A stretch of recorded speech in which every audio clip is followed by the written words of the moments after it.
Hey, Robert, welcome to the show. Hi, thank you very much. It's appreciate being on the show. Good stuff. So why don't you tell us a little bit about how you got into the limousine industry? All right, it was kind of a unique way, unlike a lot of the other operators. It's a little different in that before my senior year of college, a lady in my neighborhood asked me to take her and her dog to the vet, and I said sure. And then she told some other ladies in the neighborhood about what I was doing, and I kind of started running errands for them and doing different things.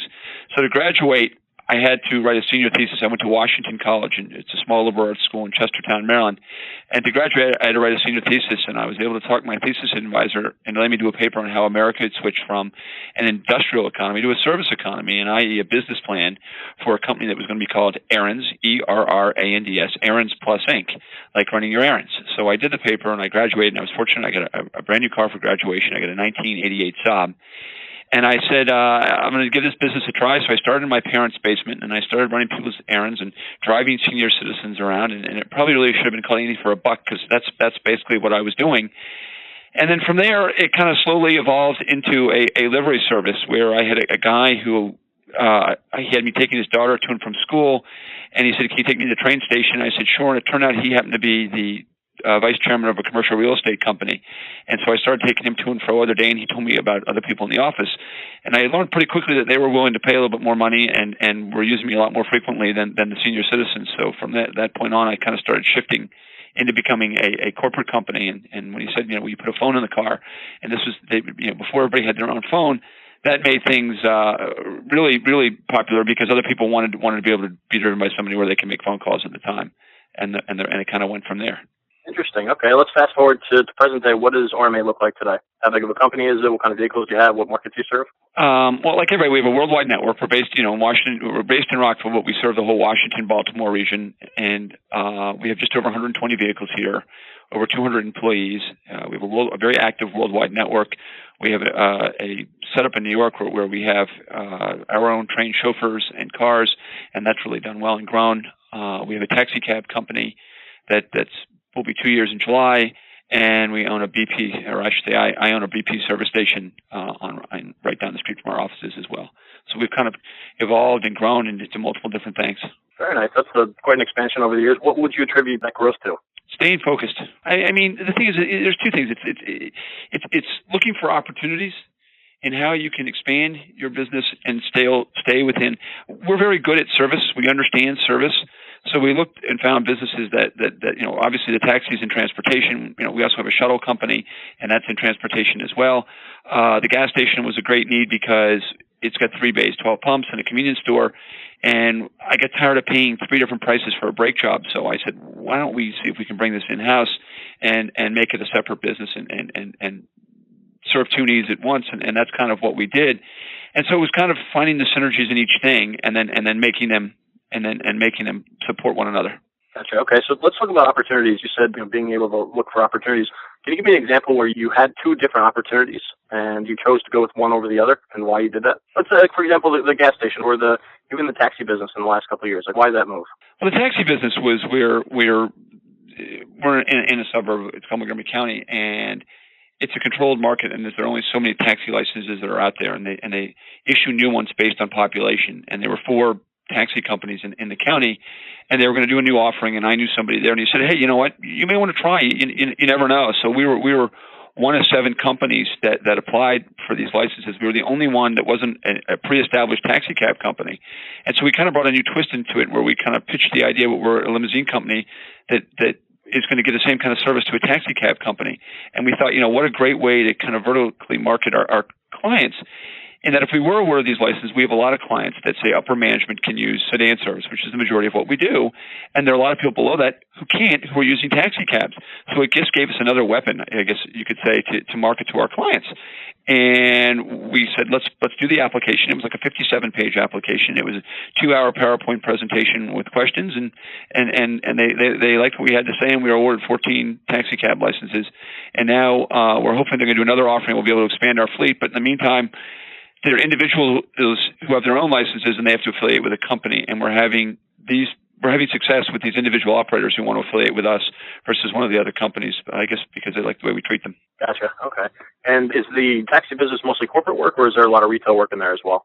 It's a mixture.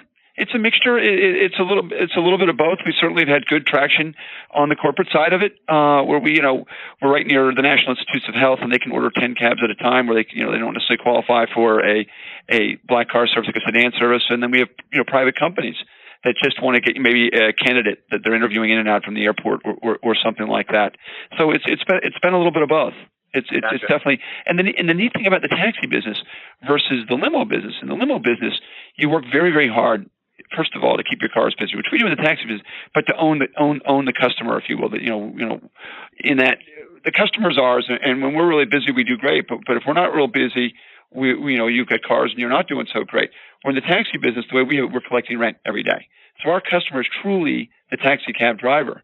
And for instance, so if you have a good ride to the airport and you like that taxi cab driver, the driver will give you a card and say, "Okay, call me direct," and we're rooting that on. We're saying, "Great, great, great." Where on the limo side, we're saying, "No. You go through our res center, and that's our client that we're letting you drive." So it's a different model, very different, but both very good. Gotcha. And which is more profitable?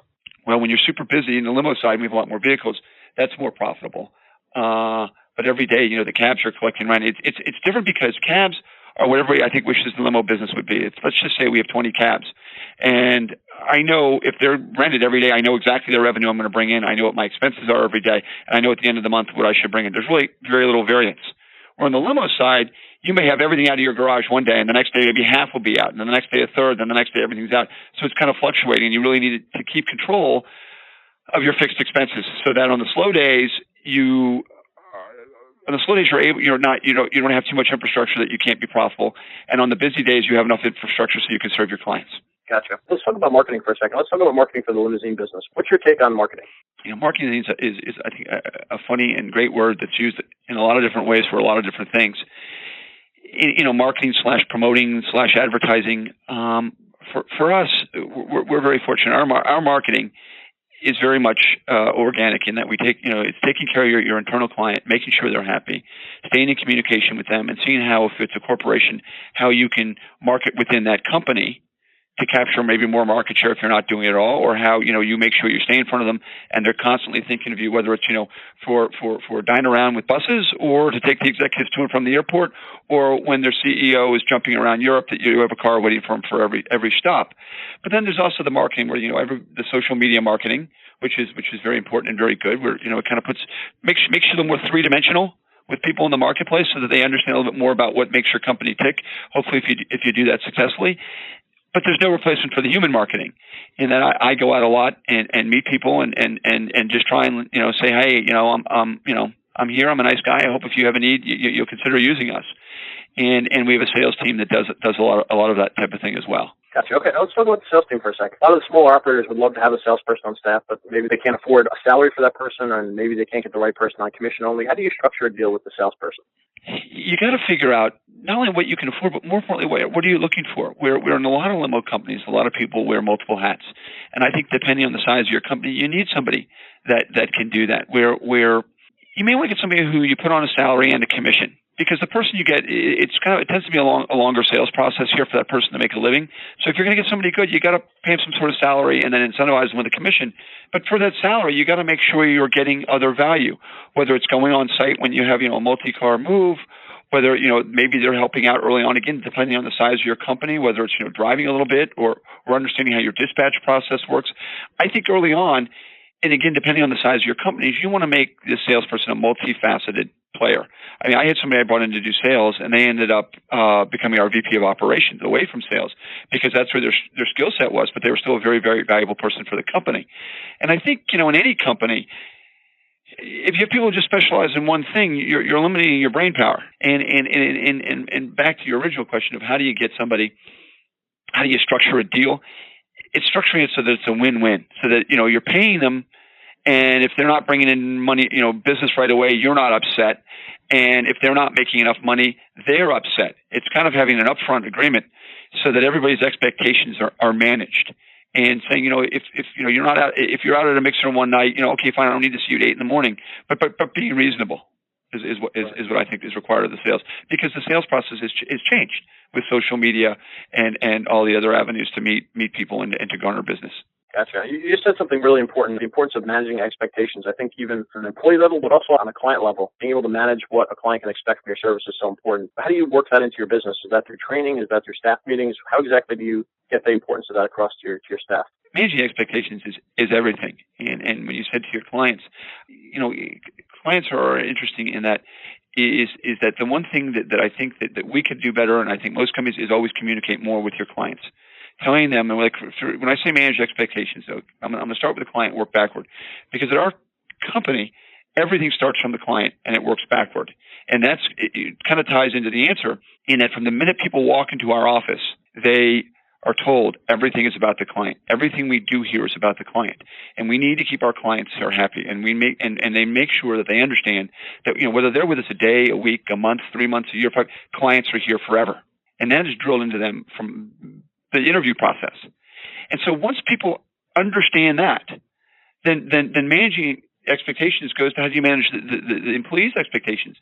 And if you treat them well, then then they're going to want to take care of your clients. And so if you put them in a nice environment and you give them good training, then they're going to meet your mission, which is making sure your clients are happy.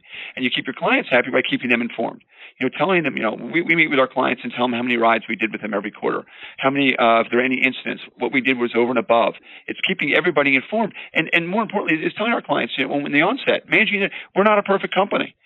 We may make a mistake, but if we do, we're going to be right there to support it and do everything we can to make you happy, but more importantly, to keep you as a customer. And that goes with our employees as well, is that, we'll do everything we can to make them successful here. And as long as they care, we'll care. Very nice. Okay, and I'm sure that helps create the 98% client retention rate that you guys can boast. That's pretty impressive. Are there any systems or protocols or procedures you have in place to help with client retention and to overcome any obstacles or any issues that arise? It's a two-part thing, and it's really not complicated at all. It's one sentence that changes everybody's mindset. It's the simplicity of it all is that if you're a chauffeur and you were the client, would you want you as a chauffeur? Would you if you were the client, would you want to get into an immaculately clean car? Do you want to have somebody who knows where they're going? Do you want to have fresh water? Do you want to have newspapers? And the answer is to all those things, yes. If you were in the back car, you would want those things. And the chauffeur asks him that question. And a reservationist can say, when I'm taking this reservation, would I want it read back to me? Would I want to make sure it's accurate? If I'm a dispatcher, would I want to make sure the car is early? Would I want to make sure that the right vehicle at the right time? And if it's a billing person, if you were receiving a bill, you want it to be correct. And you don't want to have to be questioned. You want it in a timely fashion. It's very simplified that way. And the other thing is building everything for now. We have systems where, which kind of jumps around, and forgive me for jumping around a little bit, but if I were, the thing we did that I think was very successful as a small operator is everything we've built has been for speed and for growth.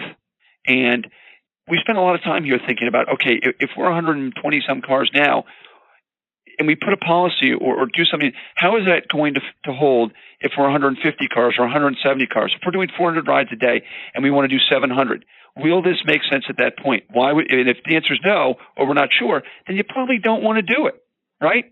So right.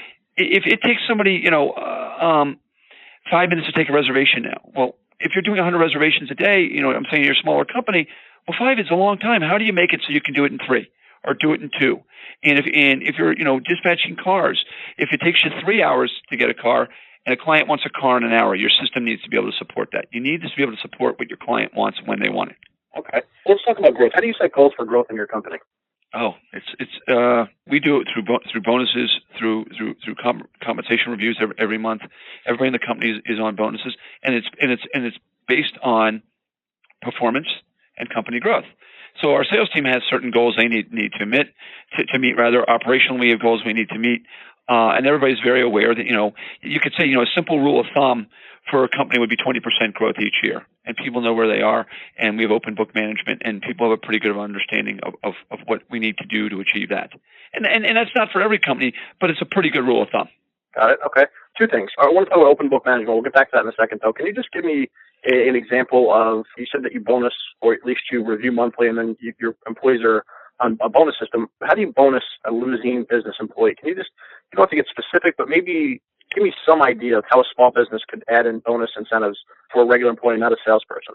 Most of our bonuses are, here's the money, But to get it, you need to do this, which is basically doing your job. Whether it's if it's a reservationist, it's having not very many incidents, or making sure that you don't have any mistakes on your reservations. For a chauffeur, it's being in no fault accidents. It's wearing your uniform. For dispatchers, it's all a different matrix. But the whole idea, it's not like do this and you get this. It's here it is. Now perform your job. And what we're trying to do now too is put in specific incentives for people that we create collectively to where they can even earn more money. Everybody wants to hopefully better their lot in life and be successful and do great things, but it doesn't hurt if you feel it in the pocketbook as well. And so I'm not a big fan of just saying, okay, we had a good year, here's money for people just because you were here and you can still fog a mirror. I want to see, people stretching the envelope and pushing themselves and doing something different and trying unique things and rewarding that kind of thinking and that kind of behavior is really what it is. We really, I like the creativity. I'm very fortunate in that I get, I have a lot of great people here. And so it gives me time to kind of think big picture and do a lot of thinking. And in turn, I want other people to, be able to think that way and to figure out how we can provide better services and do better things for our clients.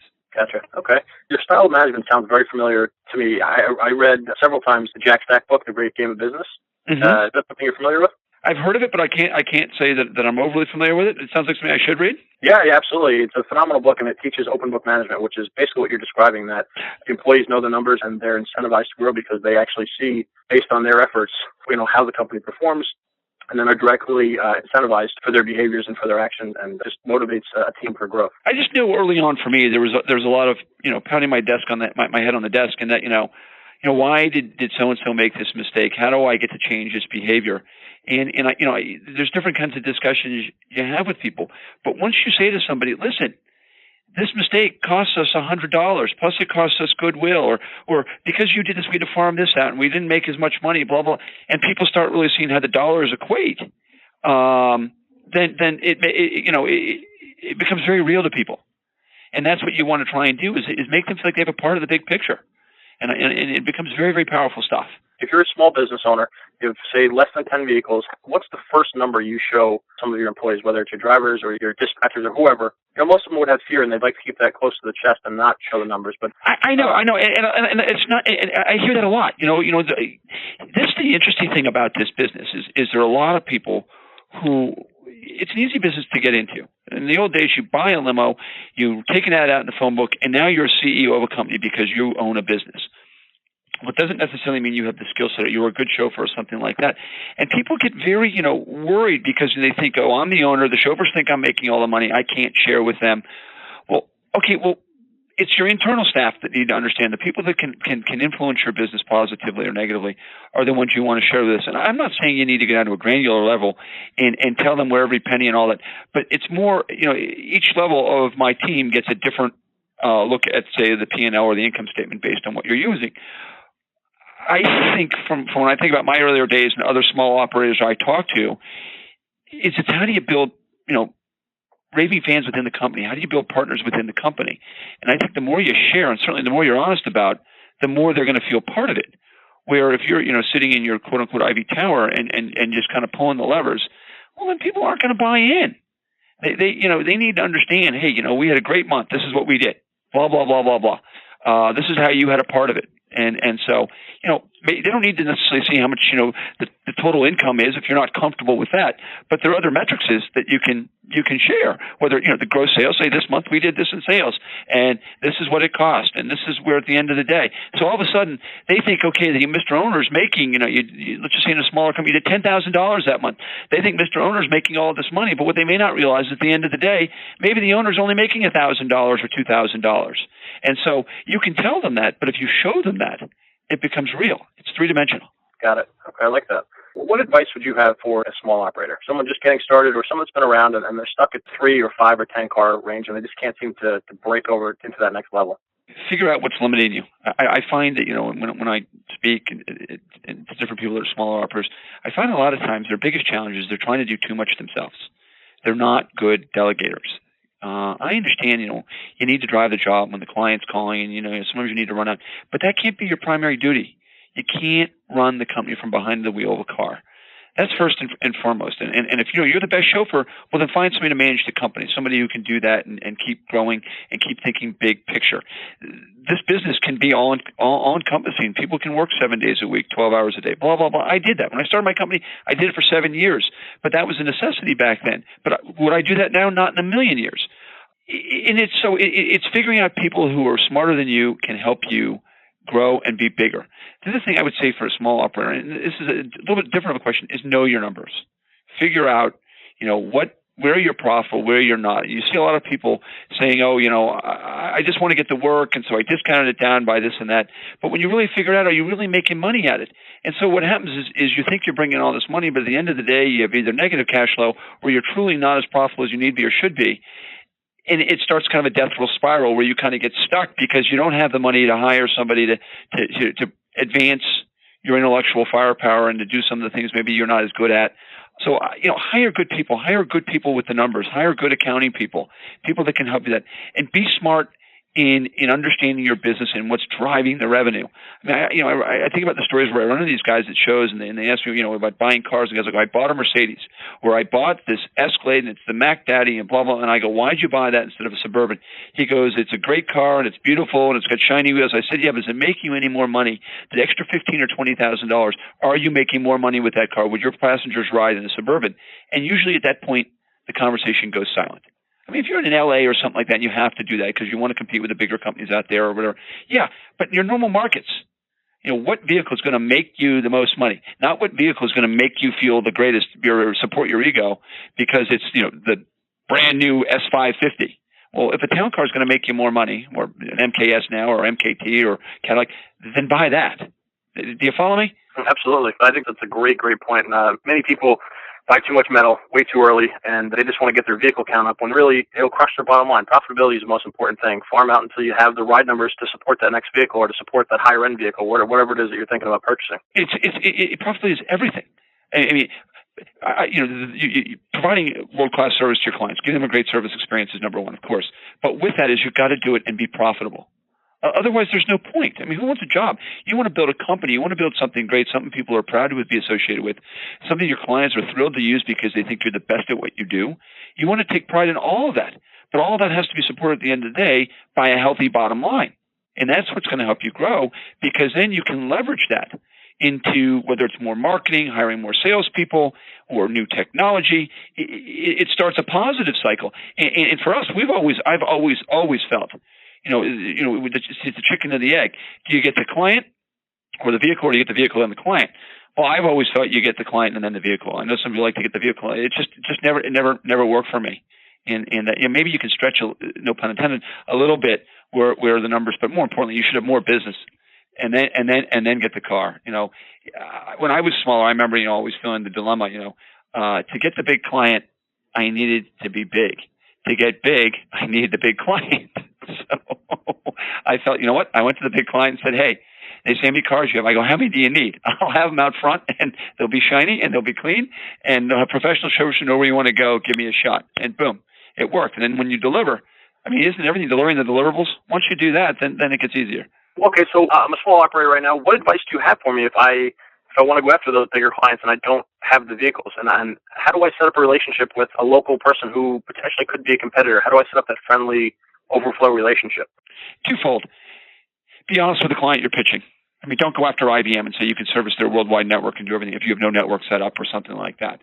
So this is a great industry because you get to thump your chest and say, I got a zillion cars and all this, and boy, aren't I great. But at the end of the day, can you deliver?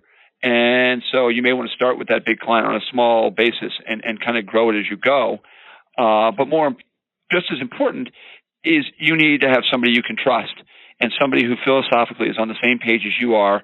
Whether it's, I do business with locally. I don't really call them competitors. It's almost like, we try and help each other out, and they know, my clients, don't go and try and undercut me and do that, or I'll take the gloves off. And in turn, they help me and I help them. But once that gets breached, well, then it's on, so to speak. But it's getting people you can trust and who understand that when they're on your job, they're you, and they're looking out for you, and they're treating it as if it's their client. And I think that's a really necessary thing at any size, And if you set up the right relationship, you can make each other's phones ring a lot more, and then there's that underlying understanding that, if, you stop caring or don't do it the right way, well, your phone's going to stop ringing, and everybody always needs more work. Right. I like it. Okay, so let's talk about growth through networking. Do you go to networking events besides the industry conferences, like local chamber? I do. I'm involved in the chamber, and our salespeople are involved in a bunch of sales organizations. I've been fortunate that I play a lot of golf, and I tend to, play with people who can introduce me to other people. And, you spend 4 hours with somebody on the golf course, and they realize, hey, this guy doesn't cheat. He's an okay guy. And then, and then asking them for referrals once you get that. And I go to different, I'm involved in an organization where I can hear different speakers. And it's, you never know where you're going to meet somebody. Through my kid's school, I may go to, or through, my neighborhood, or, I think what it is being involved, being aware, and being out there. But just as important, not making it all about you. As in, I've got my 5-minute elevator speech, as everybody should. But you know what? I want to meet somebody, and I want to learn about them. And then maybe later on, if I'm playing golf, maybe it's, not until we're in the clubhouse or something. Or if they ask me what I do, I tell them. But it's not like, hi, how are you doing? I'm the Limousine business. Please use my company. Please, we're the best. We have the most cars, more cars than anybody. We're the premier company. Blah, blah, blah. No. What do you do? Tell me what you do, and be interested. See what you can learn, because you never know. You never know. And then hopefully they're decent. They say, well, what do you do? And then here it is. But it's truly being interested in other people, I think, that will lead you, and then, do business with people who do business with you. I remember who it was that said it, but it goes something like, in order to be interesting, you need to be interested. Yeah. Be present in conversations. Yeah. None of it's complicated. We've all met people who are just so self-centered and so focused on themselves.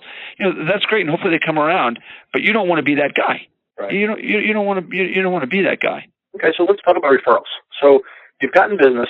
People like you. Is your referral, or the referrals are coming right now, are they word of mouth, or do you have a system in place to generate those referrals? Boy, I always want more. Sales are tripling every month. I want 400%. It's just how I'm wired. So we have an internal staff that is good and at asking for referrals. We survey our clients. We have electronic means of surveying our clients, and we ask them for referrals on the survey. If you liked our service, would you refer us? If so, do you have any referrals for us? And we follow up on that. A lot of times people say, you won't get the referral unless you ask for it. And we're fortunate. I think limo service, because enough people have had headaches with it, that if they find a good one, they like to refer it. It's like seeing a good movie or a good restaurant. Oh, you got to go here. You got to try it. Well, hopefully, that's how people feel about our service, because we work very hard to make sure everybody has a great experience. And so in turn, if someone comes to them, it's something they want to do. Very nice. Okay, and let's talk about direct mail and just correspondence with current clients. Do you send out any monthly newsletter or any physical letters that go out, non-invoice, non-sales letters that we do some stay in contact? We do some email newsletter and specials and stuff like that. Not a ton. I think that's something we can improve upon on the social media piece of it, and electronically, touching our clients. We're good at it. We're not great at it. We need to get better at it. Do I think it's important? Yeah, but we do have people who are actively calling and sending letters to people we know who use service. And we take a pretty targeted approach. We find we have greater success that way. I mean, there's nothing wrong with the buckshot approach, but if you're, which we're not, if you're a wedding company, well then marketing yourself on your website and everywhere else as a wedding company, and then trying to go after the law firm business isn't going to work so well. Right. You follow me?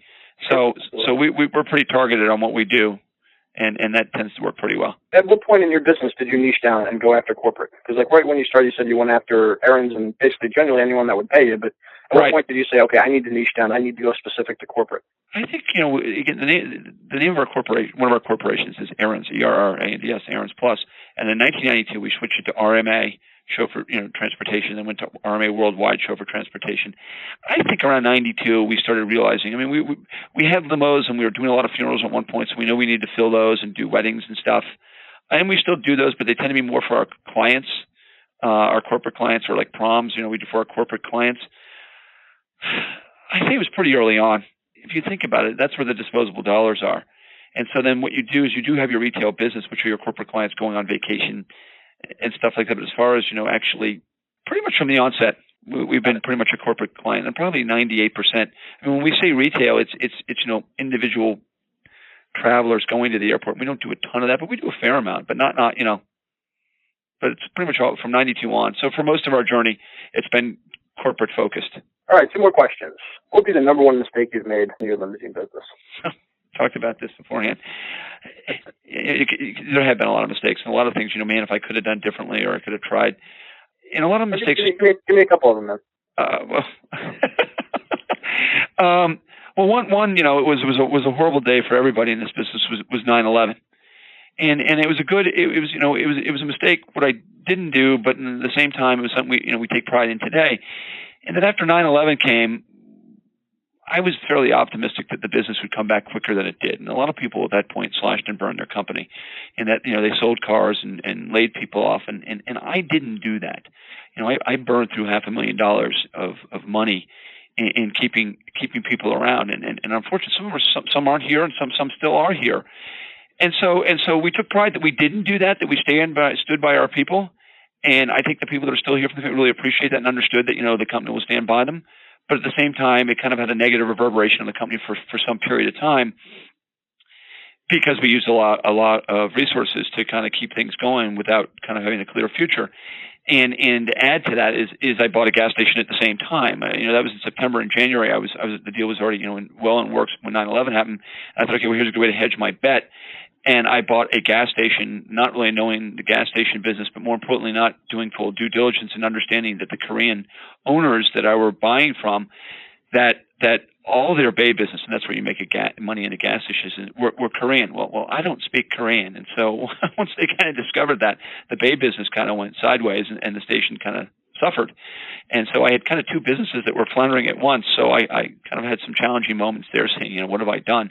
But that which doesn't kill you makes you stronger. So now, fortunately, however many years later, they're both doing well. That's a really interesting point, because there are still a lot of businesses still really struggling at this point with the economy the way that it is. What advice would you have for someone that's really just down in the dirt, down in the dumps, not doing well, struggling, thinking about throwing in the towel? What would you say to them right now? Because you've been there, you've been down and out. What would your advice be? Oh, I've been there. I was banging my head against the wall, saying, "What have I done?"